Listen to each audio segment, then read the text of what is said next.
But it's funny, but this is actually my first acting award.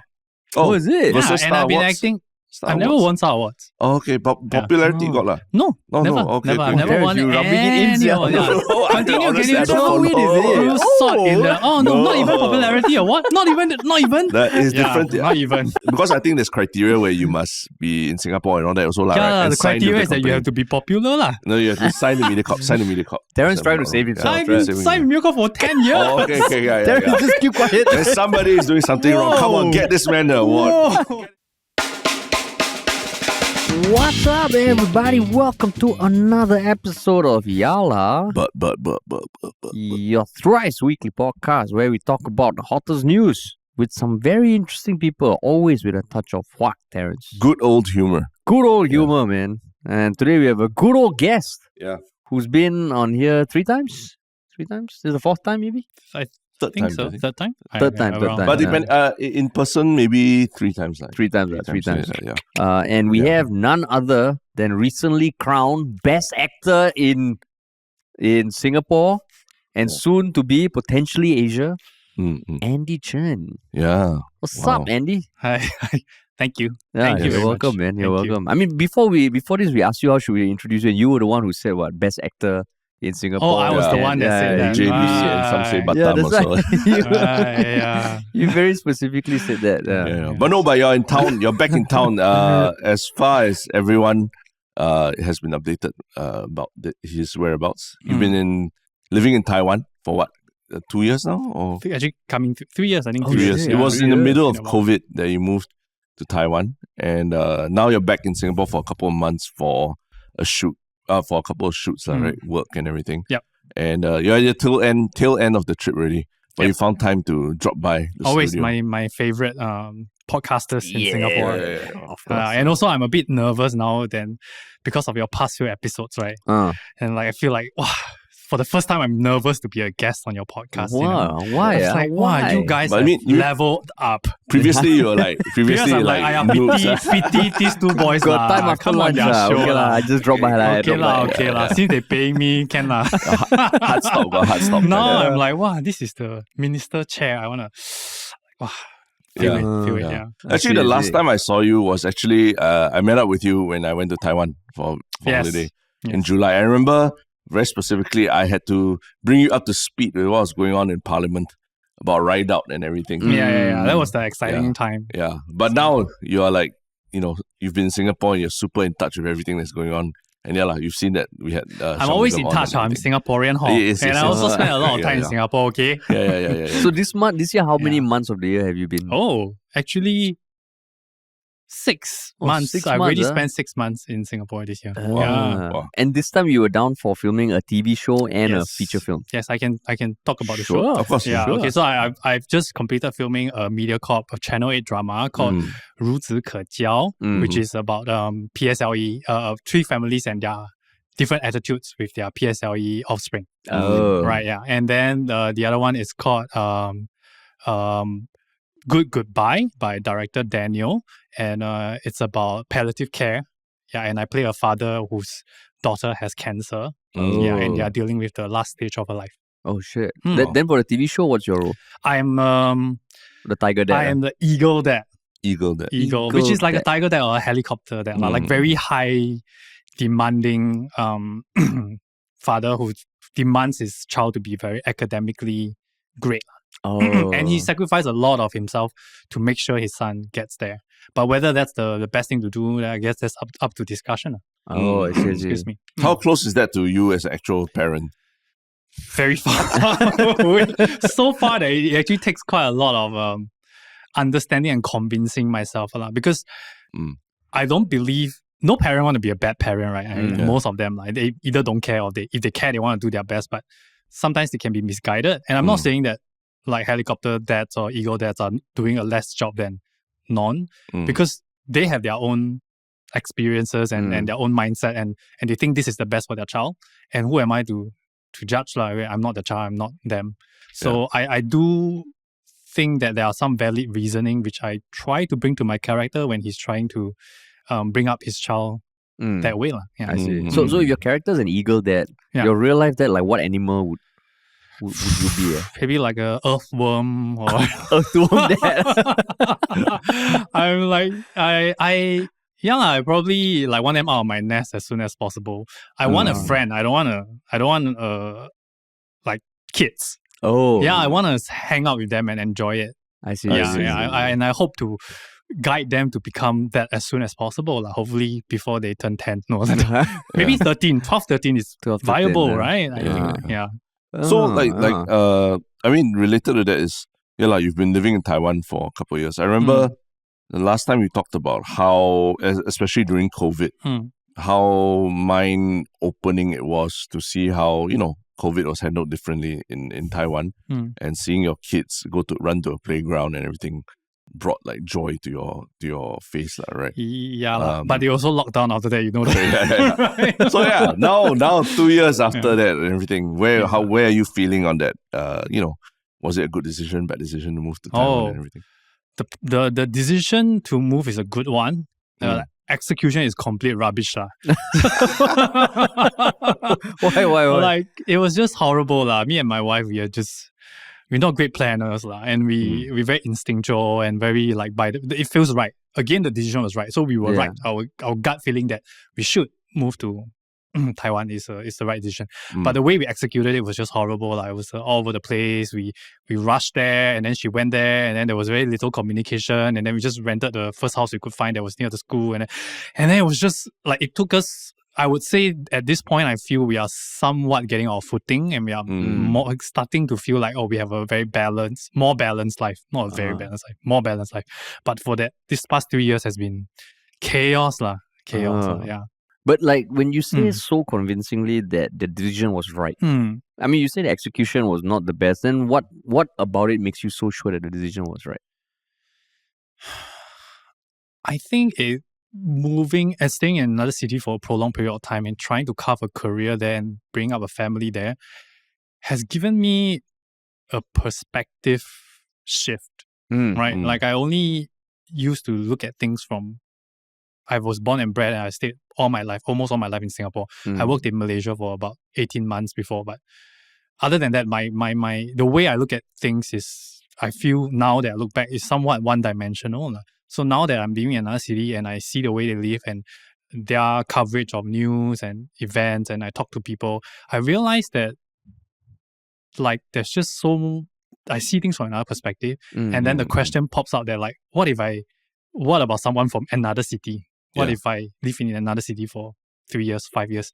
And then, my understanding of the world and myself would probably have deepened even more. So if I have the financial ability to, I would love to live in another city, or maybe another 2-3 cities in my lifetime. Yeah. But what's an example of something where your perspective has shifted? I mean, very simply from things from like the way they handle like the same industry in Singapore. I'm in the film and TV industry, and the way they run is different. Why is it different?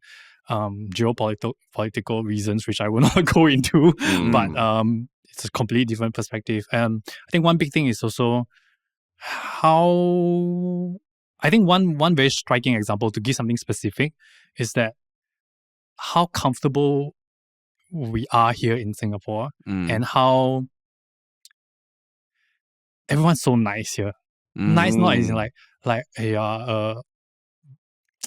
there's just not a lot of bad and evil things happening around, at least when I'm in Singapore for the past like 30 plus years, right? But it happens.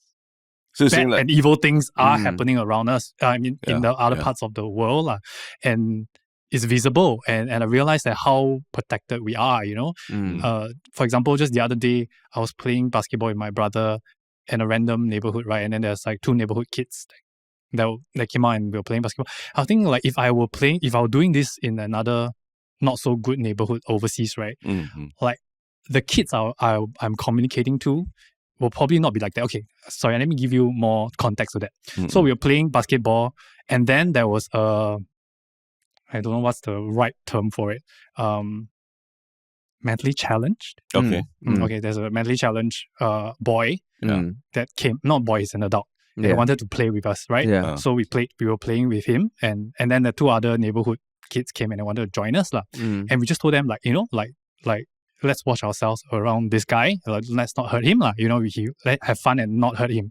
And they just like, okay. And they were controlled and which was quite amazing because I don't know about you, when I grew up in my neighborhood, like kids like that don't give a shit, they're just gonna shove and push people around. They have but now it has evolved to a point whereby they are nice. They are very nice people. And when I go for my Muay Thai class and I do sparring with Singaporeans, they are much nicer than when I spar in Taipei. Oh, is it? Yeah, like just generally they are more, they can communicate better and they can control themselves better. They are very gentle. Before they are more aggressive, they're always safer and more gentle. And we live in a country that's like that. And I appreciate that, but there's the difference. And I think perspective like that made me realize that just the world has many, many different ways of living. No right and wrong, but just given me that perspective. Yeah. Oh. In the sense that we are quite in a bubble in Singapore. I'm not going to get my ass kicked for saying this, but I think we are really quite in a bubble here. You are so well taken care of. Yeah. I mean, I think that one, I don't think people would deny that, even growing up in Singapore. I don't think you'll get backlash or anything. I think maybe sometimes it's a bit hard to accept, but you look around, we are definitely in a bubble.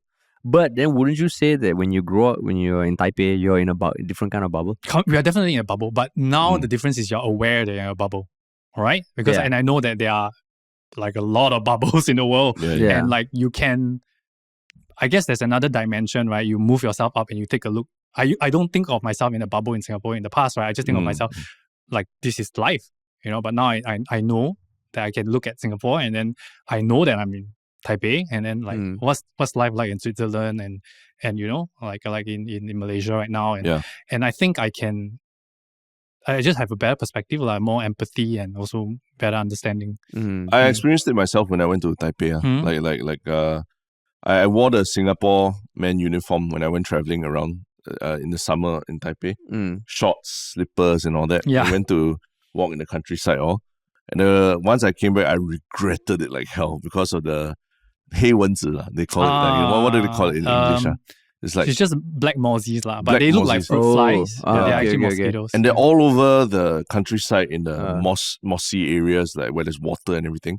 And you don't see them, like they're not like the mosquitoes in Singapore. You see them fly on you and then you can like beat them. They just somehow get to any exposed skin. And when they first bite you, it's not so bad. But then like few days after, it becomes the most raging, crazy itch that I've ever felt on my body in my life. Yes, it can swell up to like this size. Yeah, the bicep. His whole bicep. And these massive biceps. Yeah, and the mosquito is like hardly visible. Yeah. Oh, shit. So I was like, I mean, it's such a Singapore thing to think like, everywhere you go, we need to walk. Is it? Just wear shorts and slippers. Yeah. Whatever the elements, doesn't matter. Singapore, so hot sun, nothing.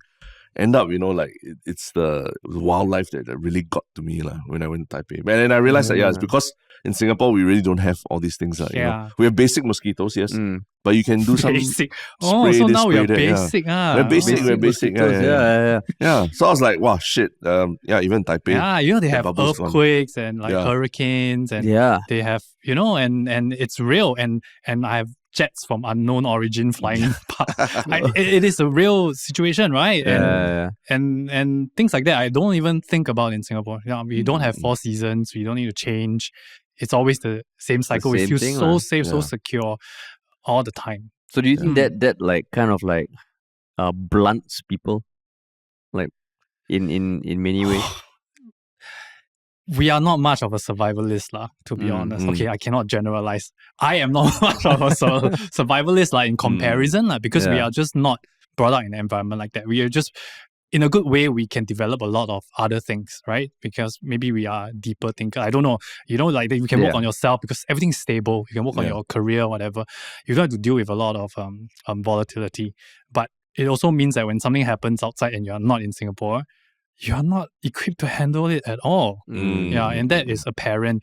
And sometimes when I work with, again, I'm generalizing, but when I work with a Singaporean and I work with maybe someone from another country, and if that country is not as affluent as we are, sometimes it's quite obvious that the non-Singaporean it's much more of a survivalist lah. A lot They will more do grit what lah. it takes. A The lot more more grit grit. they can deal with. Sometimes they can communicate better. They're willing to go extra mile, and you can just tell their eyes is just look older. You look into their eyes, you're like, wait, this Singaporean is 20 and he's 20, but he looks 40 in comparison to the Singaporean because it's just they've been through A like lot tougher more, times. Like it feels like I feel like I'm gonna get in trouble for saying things. Am I gonna get into trouble? No. I think you're backing it up with your own lived experience. Yeah. But Everything I've said is Yeah. just me. I am a dumb actor that don't know anything. Yeah. Okay, let's continue. but based on all that, that's why you feel like that decision made a lot of sense, lah. Like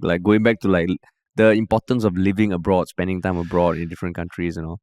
I feel like it has brought a shift in me internally. Both, I mean, the two things that we are always striving for, like who we are as a person and what is the world like understanding the world that we are living in. And I think I have been elevated by my experience for both this element. And for myself, very specifically, am I just talking about myself? I feel a bit disgusted. Okay, I'll just finish this part, then we can move on to something else. I feel like I used to think that I need to work hard, I need to do this, I should have this, I should have that. And I plan my life according to that, right? And now I hardly ever do anything that I don't want to do. And I don't really think about where is it going to lead me to. Yeah. I see. I think that is from the shift in perspective because I have just a better understanding of myself. But that's almost like a humble brag because you don't plan for anything. You just act in these roles. You turn up and on set everything, and you still get nominated for Asian Academy Creative Awards. The humble brag is that if I don't work and just do whatever I want, that is a humble brag. But I'm not. I'm still. I still have hustling. I'm still hustling. Yeah. But so about that the acting award, right? Yes. It was because actually, although you're not in Singapore or like you're half between Singapore and Taipei, I almost feel like I've seen you on some screen somewhere from the very start of the year. I think it was like Circle Line, Third Rail, and subsequently a few other Mediacorp productions and everything, right? It's almost like you're always there in the public consciousness, even though you physically just yours lah. Rent free. Living my head. But so how like what was the acting award for, and which particular role, and like was it a surprise for you? Yeah, okay. Let's the acting award is AACA, Asian Academy Creative Award. Yeah, of which we have been nominated twice. She's a terrorist and I love her. Yeah. So we level up on Andy. Y'all win. Welcome to the podcast. Welcome to the club. Welcome. Tell us about your Virgin I always experience. saw something in you, Andy. Thank you and it's good that you finally. Thank you, your belief in me. Yeah, but it's funny. But this is actually my first acting award. Oh, is it? Yeah, and I've been acting. I've never won Star Awards. Oh, okay, but popularity got lah. No, never. Okay, never. okay. I've never won any award. Continue. Can you don't win, is it? Sort in the not even popularity award. Not even. That is different. Not even. For those who don't understand, Star Awards has there's acting awards and then there's like the top 10 most popular awards. And Andy didn't get either. Because I'm not popular at all. Because I think there's criteria where you must be in Singapore and all that also. Yeah, the criteria is that you have to be popular lah. No, you have to sign the Mediacorp. Terrence trying to save himself. I've been signed Mediacorp for 10 years. Oh, okay, yeah. Terrence, just keep quiet. And somebody is doing something wrong. Come on, get this man the award. Get him a Star Award right now. Yeah. Thank you, Terrence. Thank you for that. After your introduction, I knew it was just downhill from there. Yeah, I've been acting for a long time. I just started acting since I was 11. So it has been 20 plus years already. I've never gotten a single award. So I can't deny that it feels good to be awarded something. But being the age that I am, I have also see it for what it is. And I know that I won an award also because the production house sent it in, which was a lot of work and which also cost money. And then there was a lot of stages to it, So I see that part, but I'm very thankful. And which role is it? It's for Third Rail. Third Rail, yeah. Which you can still watch on.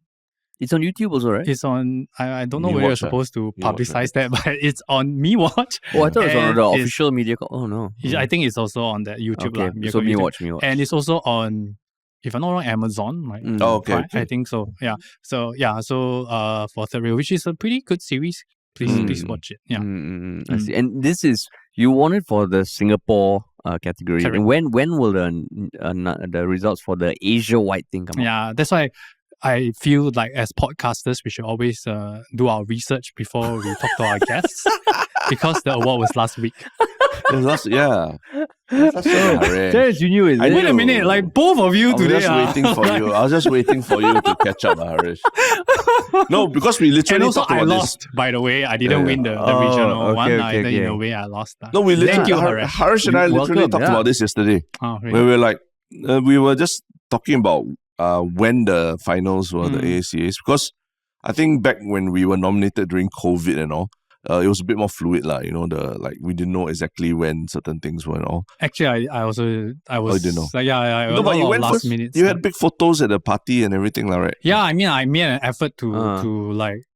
It's a lot of work, Like Yeah. going for award ceremonies are actually very tedious, right? I have to have a stylist to help me, and then my hairstylist and everything. And I've talked to them personally and thank them for helping, and then Yeah. get dressed up and then go there and then stand around. And then, I mean, I love talking to the people, everything. But the whole thing is One it's day. work. It's work, Yeah. It is work. Yeah. So No, I know because someone told us that it was in January. During when we were at the Asian Television Forum. Yeah, and we were telling them, no, January it's December. is Asian Television Awards, which I'm also nominated, by the way. That's For the a same big role, is announcement it? here. For the same role, yeah. Wow. Oh, humble brag, Yeah, bro. Yeah, Ah. Not a humble brag, it's a brag. With a brag. Oh, I see. Yeah, take But- that, Yong. hey. But he was saying that you were saying something about at your age you understand what these awards are and all that. What is this award mean to you? What it means to me, it is work, right? In a way that having an award, first of all, it gives people an impression that your work is being approved, right? And you also get the attention, the media press and everything, which will increase the opportunities you'll get, both in width and depth. In width, as in more people will hear about it and then they might approach you for work. In depth, as in they might trust you more to give you a heavier role or a bigger project. So it's part and parcel of our industry and will always be. But the awards itself are also a business, right? Yeah. They also have to make profit, and if not, it's either governmentally funded or it is a private endeavor which they need profit. And I'm very clear about that. So there is much less a sense of like, look at me, I'm a best actor, more than like, okay, this thing is good. It's good for my career. My eventual goal is to be able to work on good projects with good creators, right? And then this is a good step forward. And what should I do to address this situation? That's how that's my thought process. Yeah. I see. But you prepared like a thank you speech and all in case you win Never already, didn't. So you're going to be like, oh, I never thought I would have won. This is completely by surprise. Yeah. Like, again, I have been losing awards for a very long time. And I'm so experienced at this point about not winning that, like, it's like, I don't think I'll win to begin with. I never go to an award because evidence has shown that I'm not going to win. And I feel like I'm probably not going to win. And if I really do, then I'll just politely say thank you to the people that were involved. And then that's it. And then, but the odds are I'm not going to win. So you never know, man. You never know. You never know. And that You never know. that 2-3 minutes before they announce the winner, you always feel like, hey, maybe you got a shot. Yeah. That's that 2-3 minutes is the one that haunts me. And then the 15 minutes after which I feel disappointed, then I'm done. After that, I'm good. For us also both times, at least the second time.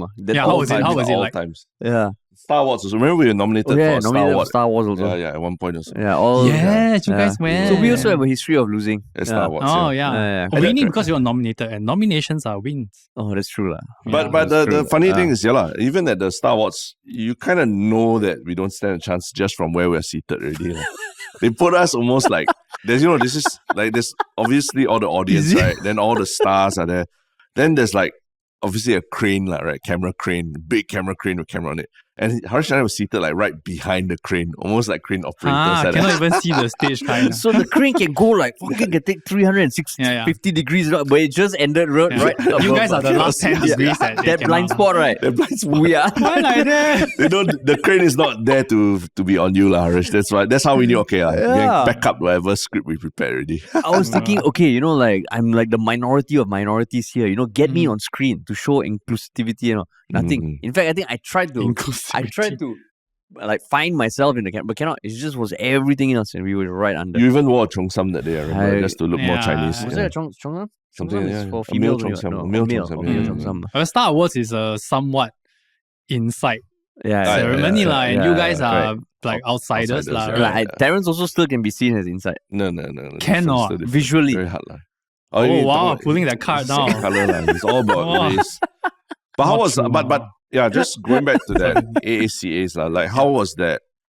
I mean, I think in the industry people know about it, but the average person in Singapore doesn't really hear much about the awards. But how was that experience being alongside other people, actors and all from Southeast Asia, and being mentioned the same breath and everything? It's nice because it is a merit of different industries at very different industry maturity. It gives you perspective again, right? So actually in Singapore, it is in our Asia Pacific region. Yeah. Right. We are somewhere in the middle, I would say, right? Because we do have like Cambodia and Myanmar and all, which are still very young industries and very limited resources. And then we have Singapore, and then we have Korea and China and Japan, all that. And we are all in the same ceremony together, and there are people from all over the place. So it's very nice to talk to them and also understand what are their concerns. It's exceptionally nice to see Singaporeans. Like I met Keng Hua, Yu Bing, and then some of my fellow cast, and it's very nice to just have a reason to be around and talk as well. So the whole experience just felt, I mean, it's a award show, but it felt nice to get a feeling. The award ceremony itself, it was not a big ceremony, but it was quite funny if you ask me, because like some of the big productions were not there. Right, like Korea, like they were nominated for a lot of awards, but they were not there at all. So like and then like India was there, and then Singapore, Japan was there, and then you're vying for like one of the top awards, and then the winner is Korea, and then they're not there. No. Oh, is it? And that happened a couple of times Yeah. But in a way, it's also, Keng Hua said this, it's important to have ceremonies like that because you pit yourself against the industry giants to know where you stand. If not, you how do you know? Where do you know, right? We know our limitations. That doesn't stop us from telling stories. So it is good to see where we are, right? And it is somewhat still it's not so mature and polished like the academies or Cannes or Busan. It is still, I feel, a very young award, but it's nice to put this group of people together and where there are collaborative possibilities and a lot of exchanges going on. Positive. It's positive. Overall net positive. Net positive. Was it a news item like back in Taiwan, like all the being nominated and everything? Not much. Not big. It's not big in Taiwan. I mean, there are some news about it, but it's not one of those awards where like people that have a lot of attention in Taiwan. Got it. Okay. And then you're flying off like end of this week, so before the New Year. Before the New Year. I'll be back for Christmas. Yeah. Okay. But since you finished your shoots also, I think you mentioned that I mentioned to us before this that you've been working out a lot also lah. And you came to the studio today showing your guns also lah, sleeves and everything. For those people who aren't watching, guns out, man. It's all guns ablaze. No, because you're going to Kopitiam eat late just now, right? So I thought I better wear something cooling. Oh, really? Yeah. Oh, is it? Yeah, I was actually in shirt. Because it's so hot outdoors now, right? It is so hot. Yeah, the rain and everything doesn't matter. Like it's just the heat. But you've been. I know even when I met you that time, you were preparing for a fight actually, like a competition. Hey, I thought this is confidential. Oh, okay. Okay lah. We can roughly breeze past it. Breeze past it. I mean, it's okay. It's like it's an exercise. Yeah. It's like nothing embarrassing or anything, right? So it's like I was like. I mean, I mentioned it only because it's quite another chapter of like Andie Chen, the multi-hyphenate lah, right? Like now it's like fighter and everything also lah. Yeah. Hardly a fighter. He's a fighter. Barely a fighter lah. I did a fight. Okay, so I was telling Terrence when he was in Taiwan that I was going to do a fight, an amateur kickboxing fight. Oh, okay. Which is like an in-between of boxing and Muay Thai. Because I just wanted to know what I've been training for. Because I've been doing it for a while and hobby, and I just wanted to understand what the sport really is. And I also wanted to put myself in the sport when someone is trying to take your head off. Like, how would I react to it? I don't know. Yeah. So there was a lot of like curiosities that I wanted to explore, and I thought like I could do it via a fight. And I got all those questions answered, and I also got my ass handed to me. But do you definitely have a lot more confidence now? Like if someone were to want to take your head off, at least you know. Yeah, nothing is better motivation than losing a fight. Yeah, so it was actually after the fight, I took about 2-3 days to think like, do I even want to train anymore? Like, is this what I still want to do? And then when I decided that actually I still really enjoy it, and then how do I make sure it doesn't happen again? So you are going to fight again? I was just telling Terrence again that I probably have 1 or 2 more fights in me. Yeah, but I'll do it properly this time. The first time was just to understand it, but if I will do it one more time, maybe I'll do it properly. Maybe an exhibition, maybe a charity event. I don't know, but like maybe when I'm 45, I don't know. But I think I have a one or more. 2 like full fight in me. Yeah, probably. Yeah. So no, I was gonna say there's nothing like being punched in the face that makes you really reconsider whether you want to do this sport. I'm very curious about this actually, like the aggression and the primal elements and the darkness there is to the sport, because it's not basketball, it's not badminton. It's you literally need that aggression of you want to take the head off your opponent there. And I don't have that. I don't have that at all. And that was the major difference between me and my opponent. Yeah. Right? He was there to take my head off, and I was there to maybe kick him a few times and score some points. And that was a big differentiator, if you ask me. Yeah. Oh. And I learned a lot of myself, including the fact that throughout the whole fight, I was getting my ass handed to me, especially the first 2 rounds. But I was not angry at all. I had no aggression. I was very calm. I was not scared or worried at all. Yeah. I probably knew by then that, I'm probably going to lose the fight. But that didn't do anything to my psyche as well. I was like, okay. Yeah. But were you surprised that you were that calm? I was surprised that I was that calm. I was surprised that actually it didn't stir up much emotions at all. Because you strike me as someone who can be competitive. Would you say that? I used to be. Or used to be? But not anymore, I feel. Yeah, I don't have that competitiveness in me anymore. Oh, so you were like kind of taking it like with a zen kind of. Yeah, he was like punch me 10 times in the face, and I'm like, thank you. Okay, thank you. Yeah, I was like, in my mind was like, okay, how should I not get hit in the head? Okay, when he does this, how should I? There was no like, there was none of that at all. Zero, and I'm very curious about that part of me, that aggression, which I know it's in me because I have explored that and I have seen myself in those areas, but it's just I haven't seen it in a while. So whenever you jump into something like this, seems like you're not fazed at all by the thought of it, going wrong or failing or anything? Of course I am. But just so you said like that, you're almost driven by the curiosity. Because I can imagine a lot of people wondering, how would I do in a fight? I don't know how many of them would actually go into a fight.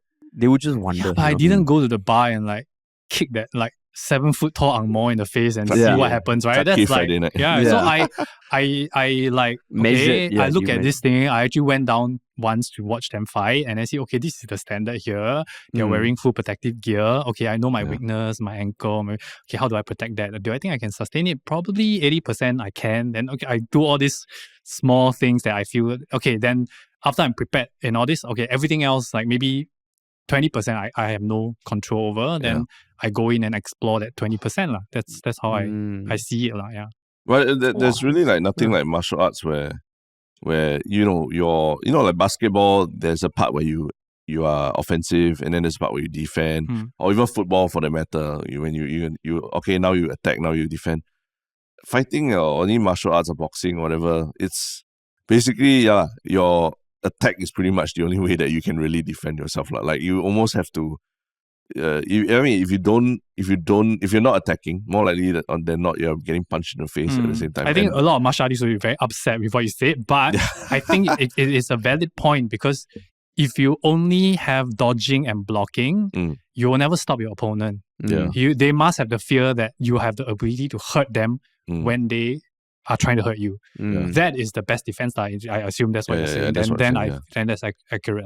From my experience, that's accurate. Yeah. So it does pull out this primal instinct from anybody. Even just me, I just taking a few boxing classes. It pull out this instinct of like, I can't sit back and wait and analyze all that. You kind of just have to go for it. And then if you get punched in the face, it happens. But that's your way of like figuring the thing out. Don't you love it? Like, I love it. That moment whereby, can I still think when someone is punching me in my face? Like, can I still control myself? And that testing that line is just very entertaining for me. I think we have a coming draw on the cards. Terrence versus Andy. Let's do it. Yeah, this is 2024. I think it lose like 20 kilograms first. They need the weight. Okay, my turn to interview you guys. Sure, man. All right, man. What's up, man? Yeah. I've been very selective with my podcast listening because there's so much options out there. But your past few episodes has got me excited. Tingly. Tingly, and especially the juxtaposition of your past. Okay, there was an episode in the middle, but maybe you all did that to soften the blow. I don't know. But the juxtaposition, like you guys got the minister Shanmugam on, and then you guys got Rion. Let's start from the minister episode, right? Sure. I'm sure this is what they actually want to skip to this time if you want to listen to this. But how was the experience like interviewing a minister? Because it's sometimes like the listener might just think like, oh, it's so easy, I'll just invite him and he come like me and just come here and sit down and talk. Well, I'm sure there's a lot of logistics. Did he come with like an entourage of like 70 bodyguards or what was it like? I mean, he came with a team. And I mean, the process, it took a few weeks to set up. Yeah, I mean, the larger thing was that I think we'd been looking for somebody to speak to about the Israel-Hamas situation for a while. Some names were brought up from people we knew, and then everything scheduled, people with real skin in the game. They understood the situation on the ground. They were part of the establishment and everything. But a lot of times those fell through because of literally like, let's do the podcast today. Oh shit, a bombing of a hospital just happened. On the morning itself. Too sensitive to talk about. Then okay, I mean, if you know that recording your podcast could potentially spark, really violence or anger towards a community, you also like, should we really go ahead with the recording, right? So that was how it started with us sourcing for some people. So I think there were people in the community, NGOs and things like that. They knew that we were trying to find people. And I think someone was in touch with a team, Minister Shanmugam's team, and was like, hey, actually, he's got interesting things to say about the Singapore perspective also. And I think he had not spoken publicly in depth about that issue. He had spoken, I think, maybe in Parliament here and there. Never in an intimate setting like that. Yeah, never. For sure, I've never seen him talk this much in an intimate. Parliament's very intimate. Parliament's not intimate. Parliament is like, I'm fighting for my life here. Parliament intimate. Not two words I would associate with each other. Correct. Yeah. I think beyond the intimacy is also the fact that we could ask him immediately, like follow up questions. It's not easy to get someone like him to be in a space like that for this long period of time. They also need a certain amount of trust, right? Which I think I have to give you guys credit for. I mean, I look forward to you guys doing more sensitive work because it's hard to have a balance. Where do you draw how do you all keep the balance of your podcast, right? Okay, so like a big podcaster like Lex Friedman will have a lot of he'll interview the Israel side and then interview the Palestine side, and he does a lot of work, and then he still gets a lot of heat, right? But he makes sure that he talks to everybody. He seems to be genuinely trying to understand the situation. That's his brand and his portrayal, and people have slowly accepted that. So what you are trying to do as well? What's the plan here? And are you all, two questions. What's the plan here? And two, like, are you all worried because we are in Singapore and saying the wrong thing could mean the end of your career? I mean, I would say to the first question, that is what we want to do. That's why right from the time this started, we were trying to get as many perspectives on our podcast as possible. Because even between the two of us, trying to understand the whole conflict, the history of the conflict was like, it's never ending. And rather than hear from an academic who grew up in Singapore, maybe he has studied but hasn't really spent time on the ground, we were really sourcing for people who are either from Palestine, from Israel to come and talk. But like what Terence said, there are limitations to that. And which is not ideal, but we also understand what are the limitations, if you don't mind me? Like literally, there was one person who was lined up, but on the day itself was when some hostages were announced to be released. So for them coming on and talking about it might jeopardize something. Yeah. Really? Yeah. Wow. As in, if you stoke more anger, between the parties, then it might affect hostage negotiations. Yeah. Because the parties involved, the countries involved, there's also the element of religion. So it's not geographically limited. Yeah. And you get people of those religions all around the world. Even in Singapore, even in the surrounding countries. Yes. Yeah. So that's why literally we were all set to come to the office. But the morning itself, they said, okay, sorry, this is not going to happen. And we also can't say, hey, you agreed, you have to come. You know, when they tell us there are hostages going to be released, we need to be very careful. We're like, okay, yeah, sure, do what you need to do. We understand. So that was where we were still on the lookout, and we still are on the lookout for people who are on the ground and able to share a perspective that you wouldn't just get by reading up a lot. Like people who have actually lived there, who have family there and all. And we are still trying to set it out. So I would say, going forward, like as many perspectives on the podcast as possible, it's still going to be our goal, our mantra, regardless of how sensitive the topic is or how touchy the topic is. That's why we have Andie on today to talk to us about the Israel-Hamas conflict. Correct, yeah. His perspective. Because I am the most valid source of information out there. His enlightened perspective, Perspective. No, but I don't blame anybody for like not wanting to talk about it and all that. In fact, that's why I would say kudos to Mr. Shanmugam and his team for putting him out there to really talk about something that it's very hard to win any kind of debate or conversation about that kind of thing. It's very sensitive, and I mean Singapore has a very clear, or at least is trying to put forth a very clear stance that is it's not even balanced, but it's honest. He very specific. He says it's not about being balanced, it's about being honest about it. So, kudos to them for even putting him out there and allowing him to come on here and speak quite unfilteredly about the whole thing. Because we had to send some talking points beforehand.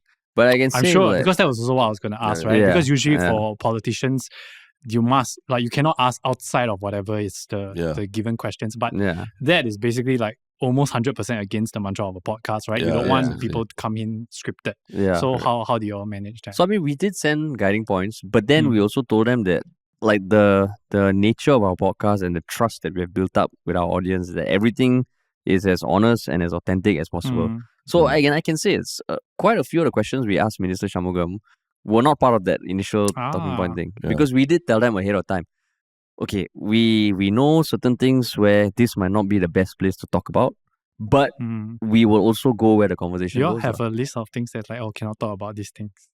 No. I think, okay, let's say if it's like politics regarding an opposition member or something, that is something that even for the previous politicians we've had on our podcast, like Janil or Alvin Tan, we also know that, okay, if they are just giving their perspective, then for a debate where the opposition also has a vested interest in, this is not the best place, unless we get the opposition member on as well. So that's an example of something where we feel, okay, then we're not being fair to the people who are not present. Yeah. If that makes sense. How do you all feel that episode went? I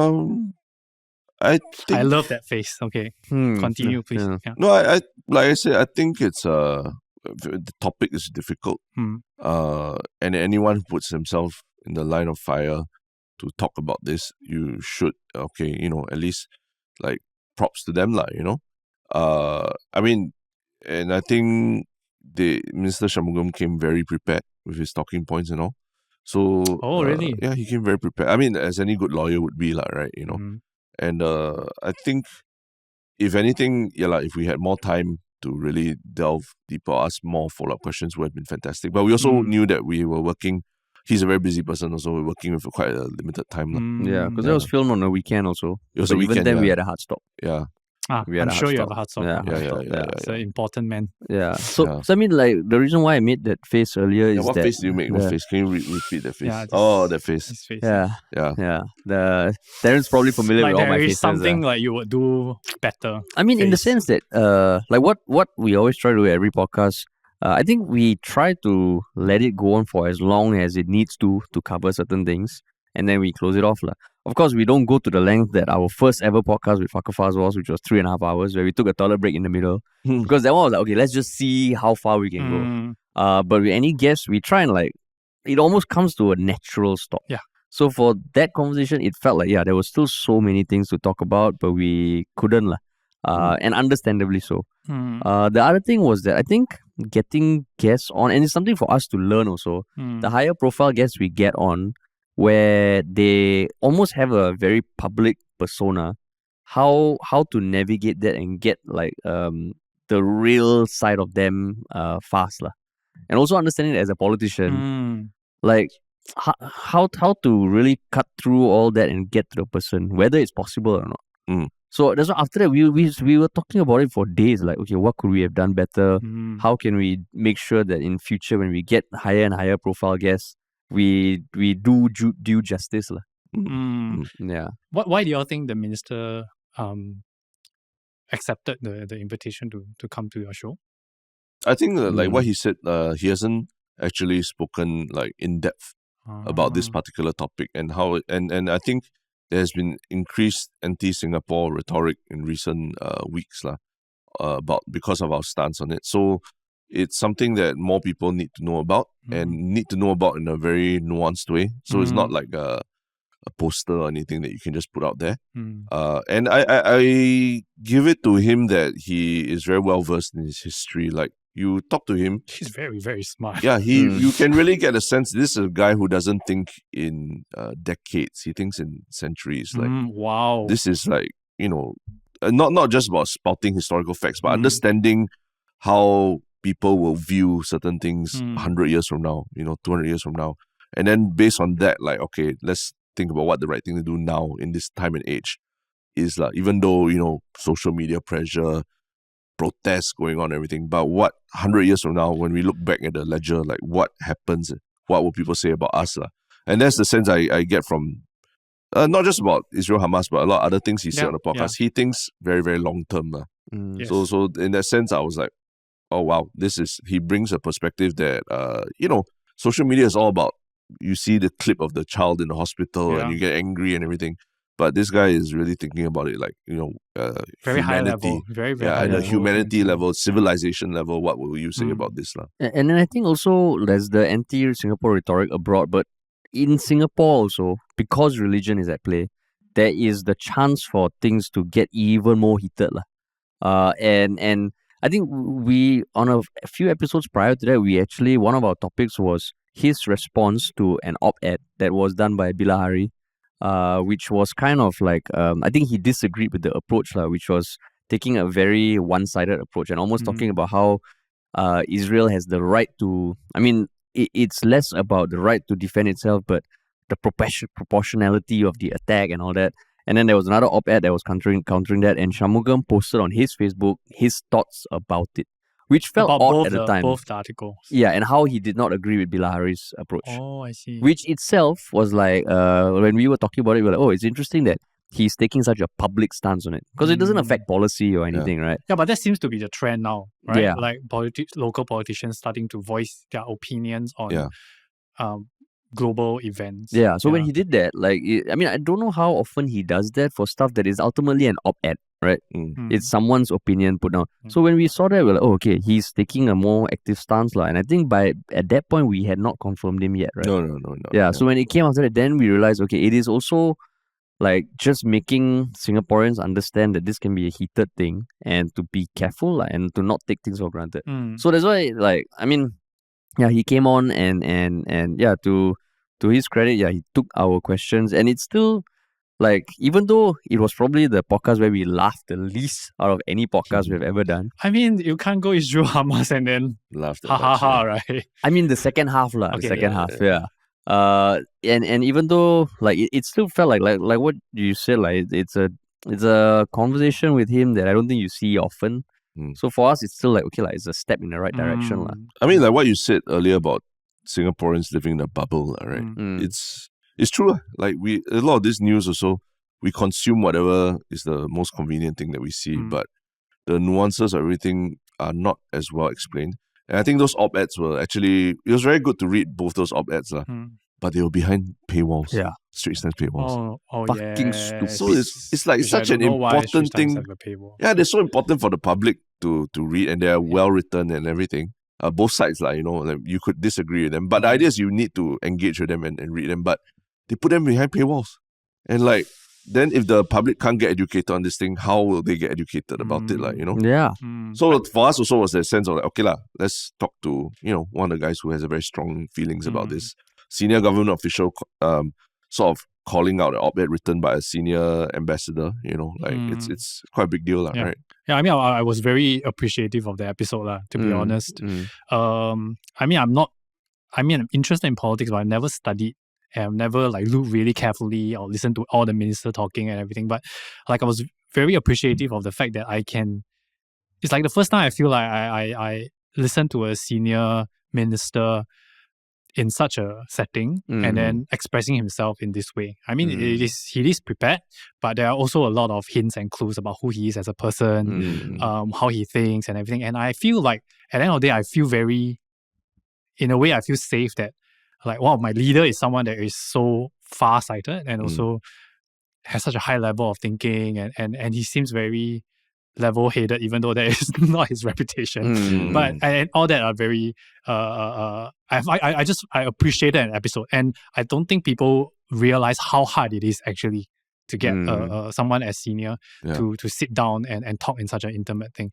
And I also found there was one moment that was super funny for me in the episode, right? That probably like only the one thing, and I don't think think it was meant to be funny. I can imagine. Go on. Yeah, so you're asking that, something about like, so the next time when you can come on to the podcast again. And then he was like, we'll see. I laughed. I was like, suddenly it was like a wise old man like just tahaning two like Guinness for like 2 hours, and then he's like, can we have coffee next time again? Then he's like, we'll see.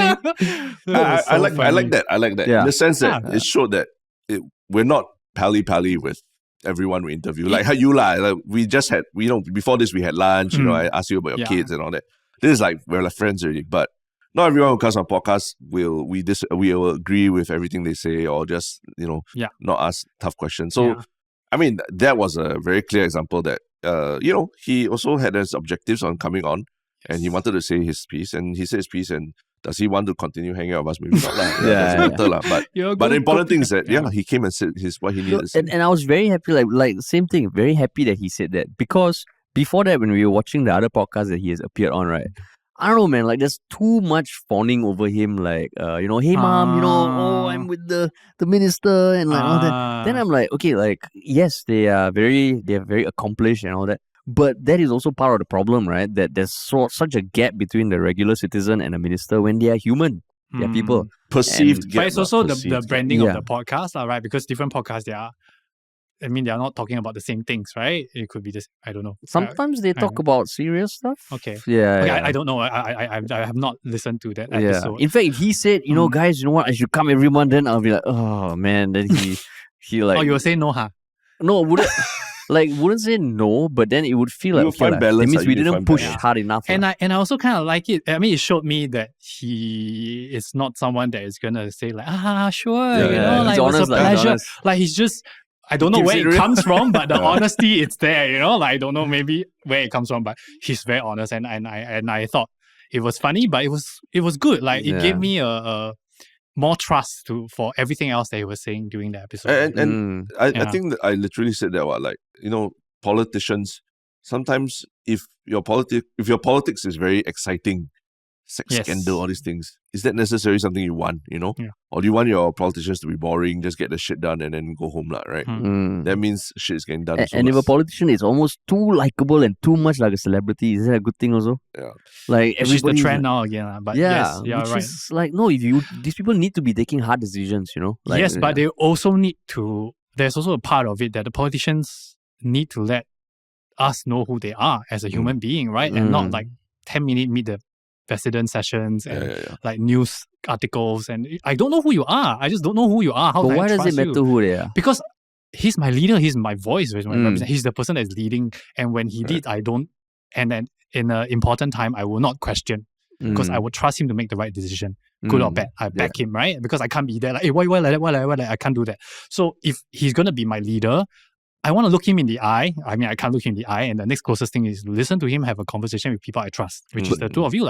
And then I know two of you, and I think your listeners will listen to you all for a period of time. They kind of know who you are. Yeah. And then to have that benchmark and then to put a minister. Yeah. And then you can kind of get to know him a bit more. I felt like I know him as a person more. Yeah. And I think that's important for us to be interested or us to be interested in who our leaders are. If not, like what's the difference? It's just two photos of people I don't know. Yeah. And how am I gonna make a judgment? No, but it means a lot that you felt you got to know him because that's essentially what we try to do. But I almost feel like for people like that, public personalities like that, is it even possible for them to bear themselves that much? Because if you think about politics, right? Like, and especially now when or in any country, there's always so much like there's almost like two parties fighting each other, right?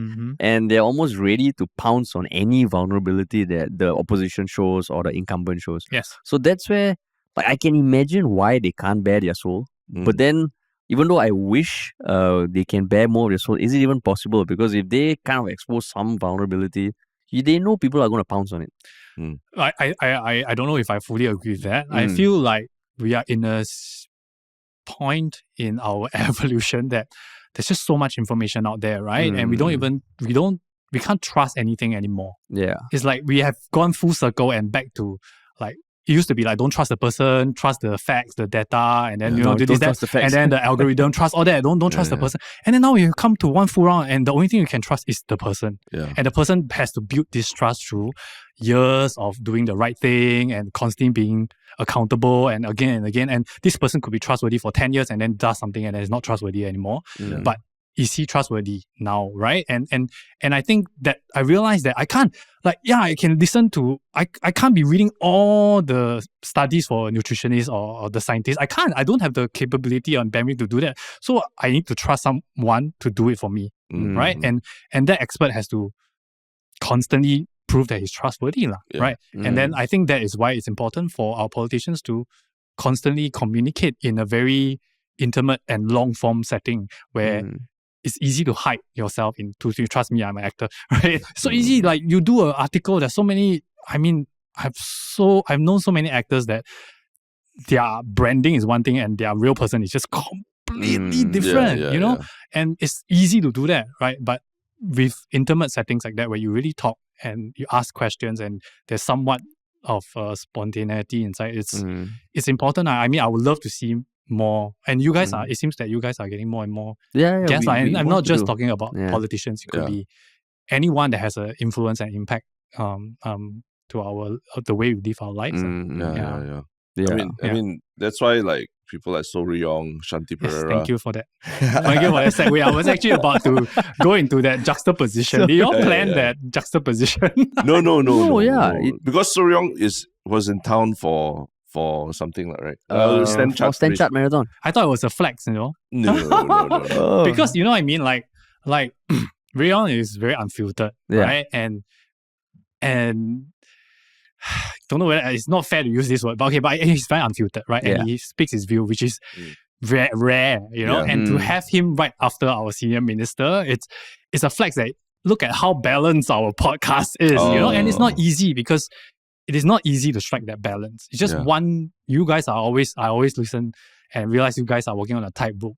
Just one step off, and it could be like, but they are establishment leaning or they are what, you know. And it's so hard to keep that that balance. yeah. And I thought these 2 episodes back to back, right, Showed it. was the flex. And I enjoyed the both episodes, even though they are vastly different. Vastly different. And I just feel that like, wow, are you guys listeners, are you all listening to this and all? These 2 dudes are putting this up, in the same and chair. I thought, in the same chair you're sitting on now.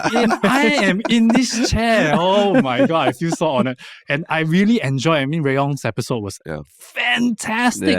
He was it was great. He was so he also has such a clear like thinking, right? Yeah. And he's able to back up everything he says. Yeah. And he talks and he's so unfiltered. And I don't know, there's just something raw and beautiful about the way he talks, right? Exactly. And yet is backed by reason and rational. And I thought that was, I really appreciate that. Like, if you could get the other side of the argument to come on your show, I would love to listen because that's accountability, right? And it's so public. And if someone has the courage to do that, then can we listen to the other side of the story? Maybe Rayong is the asshole. I don't know. Can you let me listen? I would love to see what is our thinking process, what's our accountability, and who are the different people with different attitudes. Yeah, right. That's why our goal, in generally, is to reach a point where when people come, they can be assured that they'll be able to speak their mind. Because this is a discussion we had way back when we had, I think we have spoken about this on the podcast, but we had one guest previously where I won't deny that I was a bit like angsty, and I saw it as my moral right to like put him in a corner, make him apologize or some shit. But after that, it was something that we talked about also. Like we don't want this podcast to be something where you come and you get vilified, because then who will come? And we got flack for people getting guests like Xia Shui in the past. People are saying, "Well, you give her a platform to speak." Xia Shui. Xia Shui. I think at the height of the controversy, at 2020. But for us, we're like, no, but that's the point. People who are seen as villains and all, you still need to hear them out, and to understand their perspective so that we are more aware of what we feel is wrong or right. Otherwise, you just don't know. So that's what we are trying to get across. Like anyone who comes on the podcast, we will give you the time and space to share your thoughts. We will push back where necessary, but we'll try and respect you as much as we can. But there's also the element of like Singaporeans who are doing stuff out of the main track, right? The Rayongs. I mean, I was very happy to hear that, I didn't get selected for all these games. Never mind, I just go in all these other races and I'm going to win the shit out of them and break records there. There's not just this one path, one track to like being, winning awards and all that. Very inspiring to hear. And I don't know, this is second time on the podcast, right? Fourth. Okay, I only listened to 2. But the difference, I don't know whether it's the time or what, but this time round, he just sounds so... Let go already. He thought through. Yeah, he let go already. But he also so thought through, like his argument, why he's angry and why, and it felt entertaining. It didn't feel like an emotional rant. I think that was what I was saying. Like, I mean, kudos to he's studying law also. Exactly. Right? I'm sure that factors. And spending time abroad, again, like he talked a lot about the UK system and how the sports culture there is totally different. Yeah. Right. Which gives you perspective. Like same for you, right? You go there, you work in the industry in Taiwan, in the same industry but different locations. You realize, things are different and the pros and cons of both. Yeah, I was about to say, like, what am I supposed to say? I mean, like, sometimes it's very scary to talk about. Like, for example, like Rayong talking about, like, I'm the UK and then now I have this perspective and all. And then, like, that gets a lot of heat, from like Singaporeans. And sometimes I scroll through Instagram and then sometimes they have like videos of a Singaporean talking and then they're like, this it doesn't talk like a Singaporean, no Singlish. It's like, don't try and fake out more. And then there are others where they talk about like someone was saying that Singaporeans have very thick accent, and they say, no, Singaporean no accent and everything. And I'm like, why does it matter? Like why do you immediately take the fact that having an accent, Singaporean accent, is a bad thing? Right? Like, it seems we fall into that default, right? And it's so scary to talk about like you're not in our tribe, you're not fully Singaporean anymore, you are now also, you are better you can talk about other things but that shouldn't be the case and I enjoyed when Rayong shared a lot about the way things work overseas, and he was not shy to share what they are doing better and what we can do better, and I thought that was very helpful. It was entertaining, and it just so happened that if we could like push it together similarly? Because for him also it was relevant that it came out that he just finished the Standard Chartered Marathon also. Yes. And so it worked out lah. And so different with the with Shanti Pereira's podcast, right? Immediately you get to know who these two people are, and they are distinctively different. Right. And I enjoyed that because I listened to Shanti's podcast because I wanted to know who's this person behind her success, right? How did she do that? And she's like super like Singaporean girl next door. Like she opened her mouth like, why so sweet one, this girl. Yeah. And interesting. The most interesting thing for me was just really understanding the difference between a sprinting athlete versus a marathon athlete. Like how they approach training, the importance of self-confidence in one and the importance of just being able to endure pain in the other. Not saying that one is better than the other. It's very, very different techniques. But it's almost like two different disciplines that you can't train the same way, you can't approach with the same mindset, and then you hear, and maybe their personality, like if you put Shanti as a marathon runner, like maybe she'll be nowhere, or vice versa, like Yong as a sprinter be nothing. But somehow when they find their niche and they find that mental breakthrough, it's like it reinvents them. And they both run. But they run so differently. It's like, you got the soldier ants, you got this and all, like they're like, they really drill down into their specialities. And sports. I mean, I personally have arts and sports is where I feel the strongest connection. And I always feel like these two areas in Singapore it's very underwhelming, right? And I love it when you can listen to these role models and you can listen to them and how they got to where they are and why they made the decisions. And I hope we get to see more and more sportsmen and women become, I won't say influencers, but personalities. Yeah. And I mean, similarly, like after we first recorded with you also, I had at least 2 friends, I don't know about the other listeners, or at least people really enjoy the podcast with you, but I think it's also showing a side of you that people don't expect. Which I think is great. And also the fact that you went to Taiwan to kind of like what you said, put yourself in an uncomfortable position. Bro, you are inspiring people also, bro. No, and then you won the Asian Academy Creative Award before a Star Award. There's like you go regional before you go local. Yeah, then you started our podcast with sleeves, now you don't have sleeves. Exactly. Next time I'll be topless. 3 years time I'll be bottomless. And the evolution of Andie Chen. Thank you. No, but I mean, I think talking to you every time is always in the spirit of what we're trying to do here. Like people who not afraid to push the boundaries a bit and afraid. I'm still afraid. Actually, now I'm more afraid than it's about staring the fear in its face and then fear is being scared of something and doing it I anyway. really don't know how you guys do it. Initially, when you guys started this podcast, you were a lot safer, I have to say so. But maybe you're finding your ground. But I'm like, okay, like interesting, but I can do that. I can also do it. Now it has gone to this point about like, I don't know how you guys do what you're doing. I'm like pissing in my pants sometimes, like listening to the episodes you guys put out, and the line that you guys are treading. And again, I think it's important and I really enjoy the work both of you do. Thank you, man. Wow. Thank you so much, man. Amazing. Wow, we spent half of the podcast talking about ourselves. I told you it's like it's a reverse interview. First half was all about Andy, second half all about us. So we can skip the first half. Funny thing is, it's not. I mean, we've been on Andy's podcast before. Remember? Oh, yes. Yeah. Back in the day. So it's not like this is a new thing to us. Yeah. We've been in this. I mean, I'm sure. True. In fact, besides Yong, I think you are probably appeared on a podcast. Yeah. That is true, and it's still out on YouTube, right? It's out. Yeah. Our podcast with you? Maybe. I'm not sure. Okay.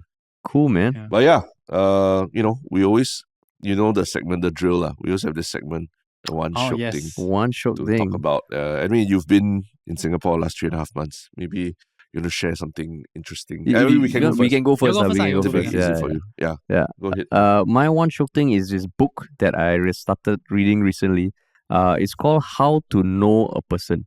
It's written by David Brooks, who is a researcher, and his life goal has been to understand through a social lens, like relationships and communication. So the book is damn interesting, and it's a book like a long time where I found a book where I'm excited to read every chapter. But he just talks about the importance of knowing someone versus just seeing someone or being with someone. Like knowing is really understanding their soul, and he talks about the different types of knowing. He said there can be relationships that span over 20 years where you don't know much about each other, but you just know each other's behaviors and intricacies. And that is very special in one way. And there are some relationships where within 5, 10, 15 minutes you have a life-changing conversation and you know that person better than the everyone else in that person's life lah. And it just talks about the importance of really seeing people for who they are, and why if we don't do that, that's just bad for society, for the world and all that. And it's written very nicely. What's the name? How to Know a Person. How to Know a Person. Yeah, it's a really good book. I heard him talk on some podcasts and I was like, oh shit, part of what we do on the podcast with Folklory and getting to know people. So yeah, so it's a very enjoyable read so far. Yeah. And what about you, Terence? Surprisingly, also a book. Wow, look at us, man. I borrowed from the library recently. Yeah. I didn't even buy it. I borrowed from the library.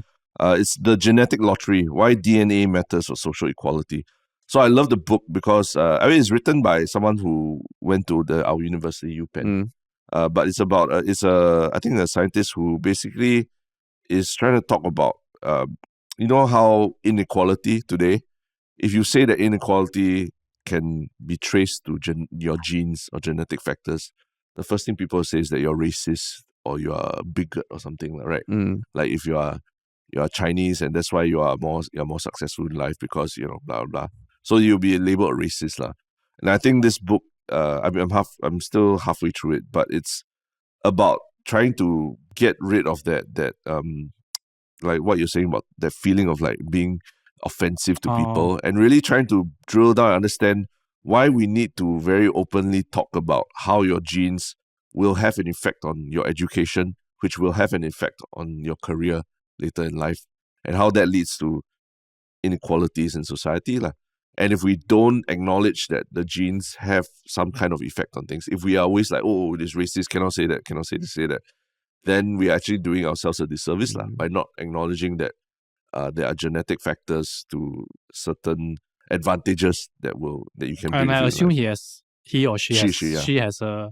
studies to back up yeah. But a lot of the studies are linked to eugenics, the practice of university graduate, marry university graduate, then produce university offspring, that kind of thing. So it's not just tied to race, it's like height and like this and that, or is it No, I mean, but she's saying that there seem to be genetic factors that lead to, people being richer, people being poorer. And how, as a society, when you know that it's like that, and you know that social inequality is bad, how do you, try to fix that a little bit lah? Now we just say that, just education. Because that's the equal, right? That's the PC thing to say lah. But there's still, even that, you give education to two different people, they'll react to it very differently also lah, right?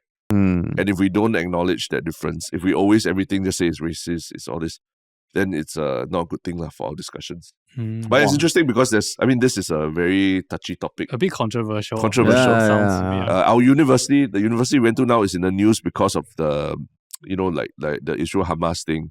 The president was questioned, I think, by the US government about whether she treats people calling for genocide of the Jews. Do you treat that as hate speech? And she gave a very legal lawyer answer. And it was so offensive that she had to step down last weekend. Because a lot of donors pull funding from the university. A lot of Jewish donors pull funding from the university. Cannot cancel.